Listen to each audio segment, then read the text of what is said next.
조합제 TV 시청자 여러분 안녕하십니까. 2019년 10월 15일 저녁 7시입니다. 시사 문제, 국내 문제에서 잠시 떠나서 세계사 산책을 오랜만에 한번 해보겠습니다. 저는 이 세계사 산책을 자주 했으면 좋겠는데 국내 사정이 급박하게 돌아가니까 깜빡깜빡할 때가 있습니다. 역사는 과거 이야기가 아닙니다. 역사는 미래를 비추어주는 거울입니다. 과거가 축적되어서 오늘을 만듭니다. 오늘 우리가 하고 있는 게 또한 미래를 만드는 것입니다. 오늘의 주제는 징기스칸입니다. 징기스칸에 대한 연구는 끊임없이 이루어지고 있습니다. 그리고 시각도 여러 가지 달라지고 있는데 요사이 징기스칸에 대한 새로운 이야기라고 그럴까요? 보는 관점이 하나 흥미로운 게 있어서 소개를 드리려고 합니다. 카네기 연구소의 지구 생태부에서 연구를 해봤더니 이 13세기, 14세기 이 무렵에 지구 온난화가 일시 정지된 적이 있답니다. 왜냐? 이 대기권에 있는 탄소가 7억 톤이나 감소가 되었대요.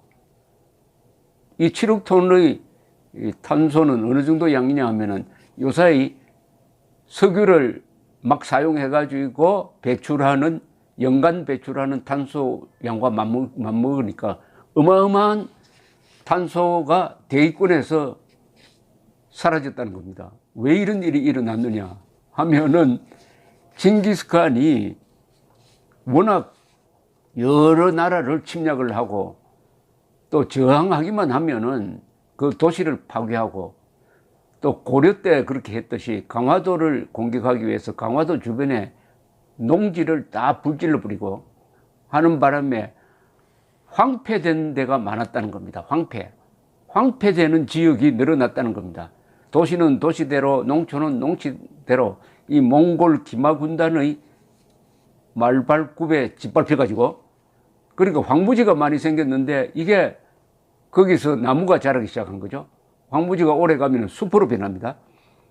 숲으로 변하니까 숲이 대기 중에 있는 탄소를 많이 흡수해가지고 7억 톤이나 줄여주었다. 그러면서 이 논문을 보도하는 기사 제목이 뭐냐면 녹색 침공이었다. 녹색 침공이었다. 그렇죠. 환경론자들 입장에서 보면은 녹색 침공인데 얼마나 또 많은 사람을 죽였느냐. 징기스칸의 몽골 기마군단, 징기스칸 후예들까지 다 포함했었는데 약 150년 동안 세계의 약 20%, 세계 지구 표면적의 한 20%를 누비고 다녔다고 합니다. 그리고 몽골 제국이 전성기 때, 그게 대충 한 14세기 1300년 전후가 되겠습니다. 그때의 직접 지배한 면적이 얼마냐? 3천만 평방킬로미터입니다. 전무후무한 크기의 대제국을 만들었습니다. 3천만 평방킬로미터면은 어느 정도냐? 미국의 3배입니다. 미국의 3배. 그리고 그때 지배했던 인구는 수억이 됐겠죠? 수억이 됐는데 대충 일본은 빼고 극동에서는 한국, 저 서쪽으로는 어디까지 지배를 했습니까? 저기 중동입니다. 중동. 그리고 북쪽으로는 저 러시아, 남쪽으로는 월남, 자바까지 침략을 했습니다. 이런 어마어마한 대제국을 만들었는데 물론 통일된 제국이 아니라 징기스칸의 아들, 손자 이렇게 친족들이 다스렸던 나라였습니다.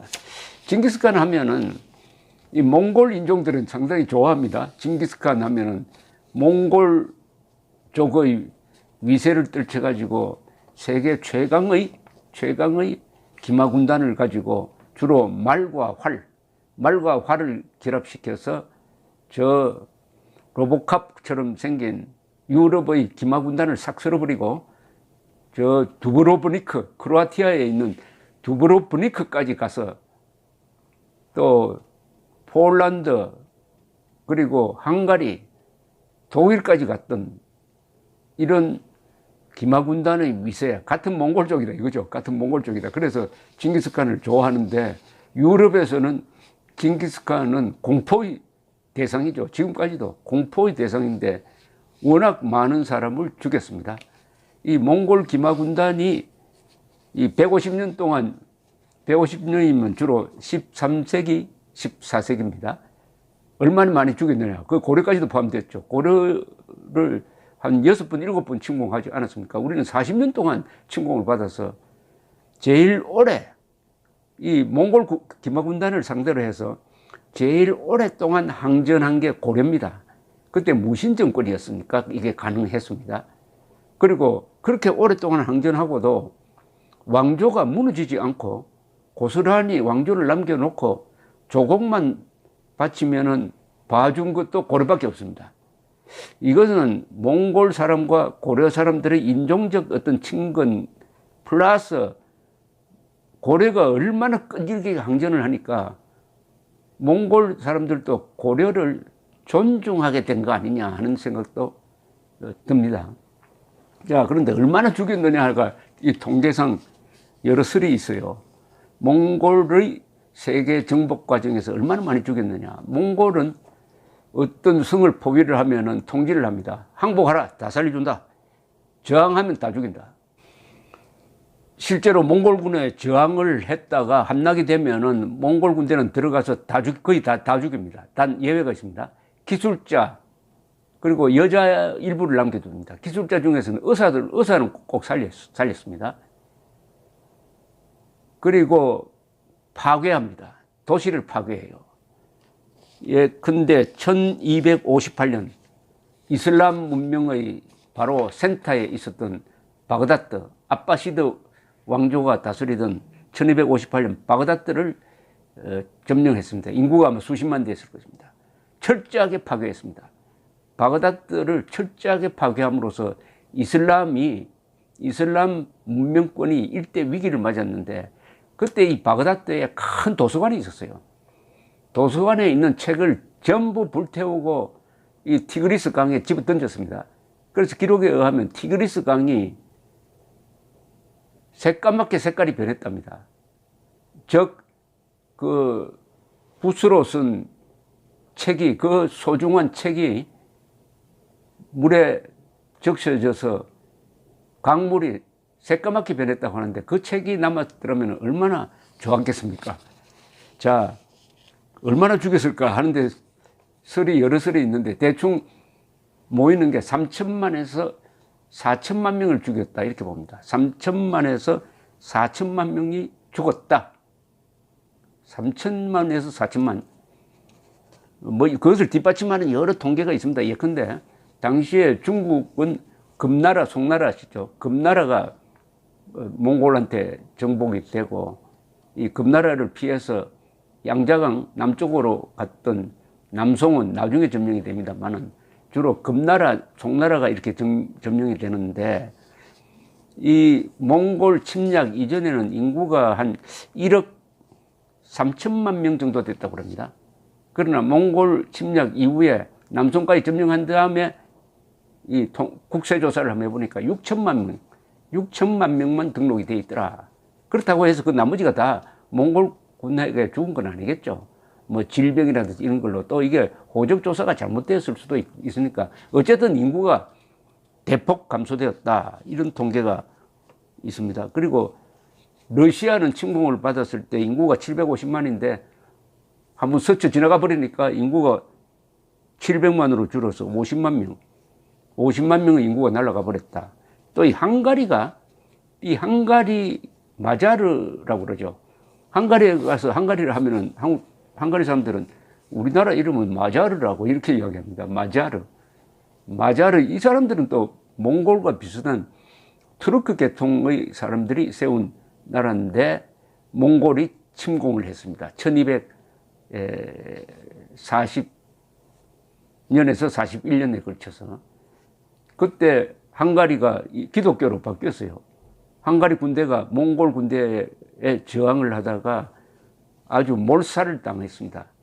헝가리는 당시 인구가 200만이었는데 반이 죽었다고 합니다. 100만 명이 죽었다. 이 헝가리 왕이 지금의 크로아티아까지 도망을 가니까 그거 쫓아가가지고 이 몽골 군대는 항상 사령관, 즉 왕이나 최고 권력자를 끝까지 추적합니다. 그래서 그 산을 넘어서 지금 두브로브니크라든지 스플리트 같은 그 크로아티아의 해변 아주 근사한 도시를 파괴해 가면서 쫓아다니 그 헝가리 왕을 추적을 하다가 국내 사정 때문에 회군한 적도 있습니다. 그때 회군하지 않았으면 몽골 군대는 독일을 거쳐서 프랑스, 이탈리아까지 쳐들어갈 가능성이 있습니다. 그리고 중앙아시아에서 많이 죽었습니다. 중앙아시아, 이란이죠. 이란. 이 이란은 징기스칸이 직접 서정을 하는 거죠. 서쪽으로 쳐들어가는데 징기스칸의 서정 13세기 초입니다. 서정의 그 발달을 제공한 게 이란인데 당시에는 호라지움 왕국으로 불렸는데 지금 징기스칸이 보낸 사신을 죽여버렸어요. 징기스칸이 가장 모욕적으로 생각하는 게 자기가 보낸 사신을 죽이면 반드시 전쟁하고 보복합니다. 그래서 이란으로 쳐들어왔어요. 이란이 쑥대밭이 되었습니다. 그래서 당시에 이란 인구가 페르시아 인구가 75만 명?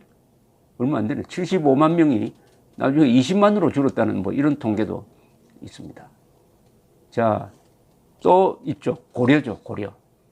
고려의 인구가 얼마나 줄었는지 모르겠지만은 그건 통계는 없습니다만은 한 반토막 났을 겁니다. 6분, 저 경주까지 쳐들어왔지 않습니까? 경주에 와서 황룡사 구청탑을 태워버리고 말았습니다. 그리고 이 징기스칸 군대는 일종의 생물학 전을 했다고 그래요. 그게 뭐냐면은 전염병에 걸린 시신이 있으면은 그 전염병에 걸린 시신을 그냥 성 안쪽으로 집어 던져가지고 성 안에 있는 사람들이 전염병에 걸려서 항복하도록 만들었다는 겁니다. 유럽을 휩쓴 14세기에 유럽 인구의 3분의 1을 죽인 게 흑사병입니다. 이 흑사병의 발단이 이 몽골 군대와 관계가 있습니다. 몽골 군대와 그 흑해 근방에 있던 어떤 성과 공방전을 하는데 흑사병에 걸린 시신을 몽골 군대가 성 안으로 집어 던져가지고 그게 제노바 상인들을 통해서 유럽으로 병이 옮겨가서 유럽 인구의 3분의 1을 죽였다. 하여튼 이런 괴상한 생물학적까지 썼다는 이런 이야기가 있는데 그러나 의미 없이 죽이지는 않았다. 몽골 사람들은 전쟁은 무자비하게 했습니다. 그러나 통치를 할 때는 너그럽게 해가지고 우선 종교 차별을 하지 않고 기술이 있는 사람들을 우대를 했습니다. 그리고 가장 중요한 게 조공을 바치는 것이었어요. 조공. 고려도 조공 바치겠다는 약속을 하고 그 왕조를 유지할 수가 있었습니다. 그 바치는 조공 중에서는 여자, 어린아이, 뭐 이런 사람 조공이 또 있었습니다. 당시에 몽골 인구가 얼마냐? 본토의 몽골 인구는 아마 수십만 정도밖에 되지 않았고, 순수하게 몽골 군인은 한 10만 정도 되지 않았을까 합니다. 10만 명의 몽골 군인들. 그런데 이 몽골 군대는 어느 지역을 점령을 하면 그 현지 사람들을 부하로 씁니다. 그러나 지휘관들은 몽골 사람들이에요. 그리고 반드시 다국적군이 됩니다. 그러니까 한번 그럴 때마다 군대 규모가 커지는데 항상 몽골 이 장교들은 몽골, 믿을 수 있는 몽골 사람들이 되는 거죠. 그래서 소수로 다수를 다스리는데 몽골 사람들이 뛰어납니다. 이런 사람들을 born to rule이라고 그러죠. 다스리기 위해서 태어난 사람들. 그런 평가를 받는 게 몽골 사람들이고 바이킹입니다. 바이킹. 지배민족의 특징이 있습니다. 이 지배민족의 특징은 우선 상부정신이 강하고, 그 다음에 전쟁은 가혹하게, 잔혹하게, 그러나 통치는 너그럽게, 그리고 실용주의입니다. 그리고 법치가 있습니다. 법치. 몽골과 바이킹의 공통점인데, 몽골도 징기스칸이 집권하면서 처음으로 법치를 실시했습니다. 그때 헌법에 해당하는 게 야사란 헌법인데, 그 뭐 내용이 아주 간단해요. 그러나 법치가 무너지니까 몽골은 다시 무너져 버리고 말았습니다. 그러나 바이킹은 달랐습니다. 바이킹은 어떤 데를 점령을 하면 반드시 법치를 세우는데 그 법치를 항상 유지해 갔습니다. 바이킹이 점령했던 나라는 다 인류 국가가 되었습니다. 덴마크, 노르웨이, 스웨덴, 아이슬란드, 요게 4대 바이킹 국가죠. 그리고 핀란드는 바이킹의 지배를 많이 받았고, 영국은 바이킹의 후예인 노르만 사람들은 지금 노르만디에 정착해서 살다가 보니까 프랑스의 문화를 받아들여서 프랑스어를 하는 사람들인데, 이 사람들이 1066년에 영국으로 쳐들어가서 영국의 지배족이 되는 거죠. 지배층이 되는 거죠. 지금 엘리자베스 2세는 제1 노르만 정복왕 윌리엄의 32대 후손에 해당된다고 합니다. 또 다른 흥미로운 통계는 이런 게 있습니다.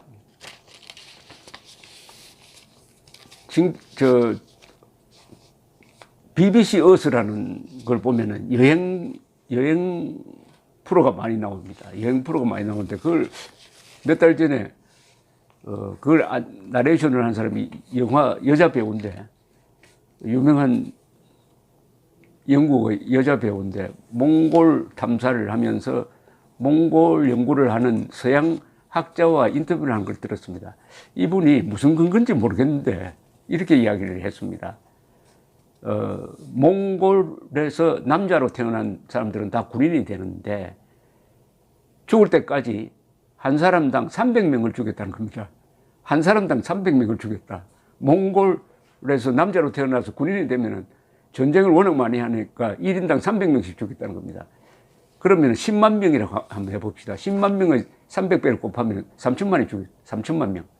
그래서 지금 징기스칸 군대가 죽인 사람이 3천만 명이라는 숫자하고 좀 비슷하게 맞아 떨어지는 것이 아니냐 하는 생각도 해보았습니다.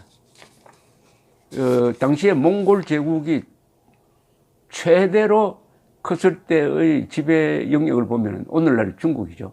중국, 고려, 그리고 러시아입니다. 그 큰 러시아, 키예프 있던 이 우크라이나, 그 다음에 중앙아시아, 그리고 지금 중동입니다.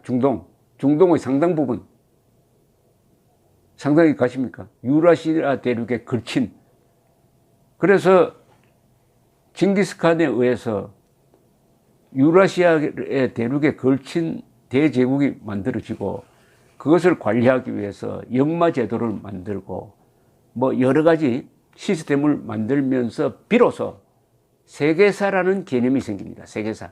그때는, 그전에는 로마는 로마, 진시황의 진나라는 진나라, 이렇게 각각의 단위로서 발전을 했지 서로 연결이 안 됐어요.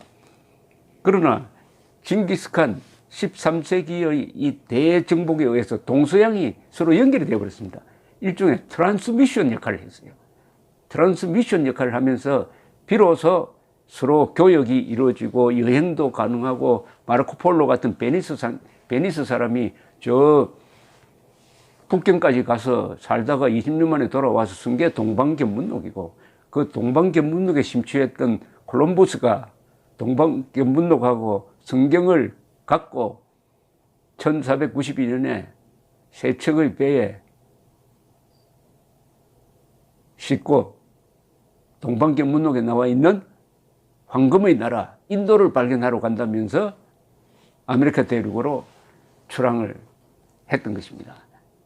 진정한 세계사는 징기스칸 이후입니다. 이후에, 그러니까 징기스칸이 끼친 좋은 영향도 있고 나쁜 영향도 있죠. 무자비한 살육, 그리고 징기스칸에 의해서 교역이 활성화되고 서로가 서로를 알게 되었습니다. 지리적 지식이 많이 확산되게 되었고, 그 다음에 나타난 게 대항해 시대입니다. 즉 포르투갈, 스페인, 그 다음에 네덜란드, 영국이 대항해 시대에 이제 식민지를 만드는 거죠.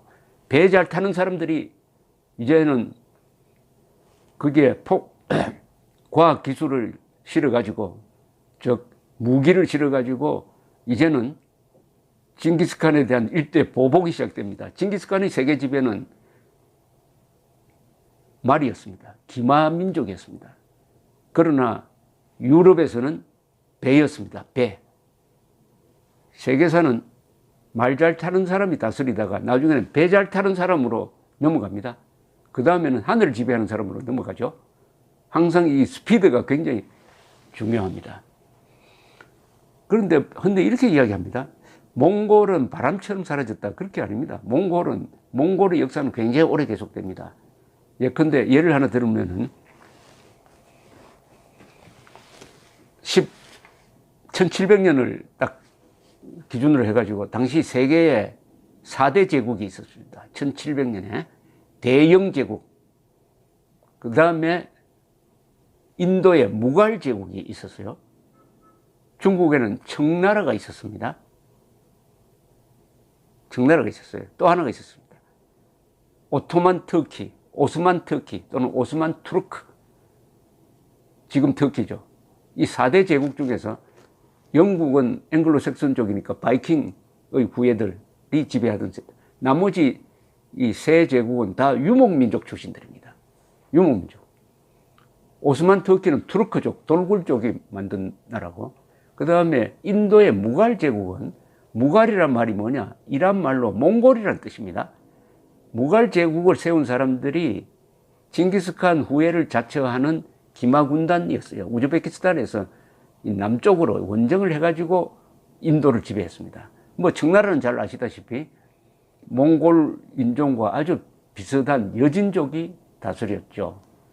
그러니까 1700년까지 세계를 다스린 사람들은 기마민족, 기마군단 출신이었다. 물론 그 뒤에 이제 많이 달라집니다만은.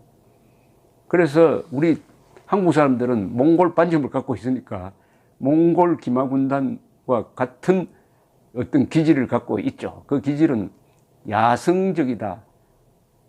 야생마라고 그럴까요? 야생마. 하여튼 사람을 묶어둘 수가 없고 야생마의 에너지가 있으니까. 그런데 한국은 고려가 끝난 다음에 조선조가 시작되면서 유교 중에서도 가장 이 펀더멘탈리즘이라고 그럴까요? 근본주의적인 주자학이 들어오면서 이 활달한 한민족을 옥죄기 시작을 했습니다. 특히 여성에 대해서는 과부 계가 금지, 태종 때 과부는 계가를 하지 못한다, 이런 비인도적인 것도 만들고 해가지고 그 활달한 한국인을 주자학이라는 이데올로기로, 지금 북한처럼 이데올로기로 꼼짝달싹 못하게 올가매서 한 500년 동안 계속되다가 보니까 한국인이 가지고 있는 이 북방민족으로서의 야성을 잃어버리고, 그러다 보니까 군사도 경제도 기술도 망가져서 결국 국력이 망가지니까 식민지가 된 거죠. 그러다가 자유민주주의를 받아들였습니다. 시장경제를 받아들였습니다. 이거는 자유입니다. 한국인에게 자유를 선물하게 되었습니다. 특히 이승만 대통령이 자유를 기반으로 한 대한민국을 세웠어요. 한국인이 다시 옛날로 돌아갑니다. 옛날의 그 활달한 기마민족의 야성적 본능을 한국 사람들이 다시 찾게 되었습니다. 그래서 지난 70년 동안 세계를 돌아다니면서 한국 사람 안 가는 데가 없는, 저 남국에서 북극까지, 저 중동 열사에서 저 아프리카까지 안 가는 데가 없는 민족 에너지의 대폭발이 일어났습니다. 이것은 정치 제도와 한국인의 본능적 야성적 기질이 잘 맞아떨어졌습니다. 그런데 여기에 역행하는 이데올로기가 있어요. 그게 좌익 공산주의 이겁니다. 이거는 조선조식으로 문 탁 닫고 딱 북한입니다. 북한이 바로 조선입니다. 조선. 북한식으로 사는 것은 우리 민족의 몽골적 야생마적 기질과는 정반대죠. 대한민국식으로 살아야죠. 세계를 무대로 뻗어가는, 이거는 우리 민족의 DNA인 기마민족, 유목민족, 북방민족, 저 초원을 달리던 그 에너지를 가지고 자유민주주의와 시장경제라는 제도와 만나가지고 이런 거대한 근사한 나라를 만들었습니다. 문재인 조국, 이 사람들은 조선조로 돌아가겠다는 사람입니다. 북한식 뭐에 빠져가지고 한국인의 이 거대한 에너지를 덮으려면 되겠습니까? 한국인의 이 에너지가 조선조에 용수철이 눌리듯이 한 600년처럼 눌렸다가 지난 70년 동안 누르던 힘이 빠지니까 대폭발, 용수철이 눌렸다가 놓아버리면 튀어오르지 않습니까? 지금도 저는 한국인의 에너지는 튀어오르는 과정이고 통일이 되면 한 번 더 튈 겁니다. 감사합니다.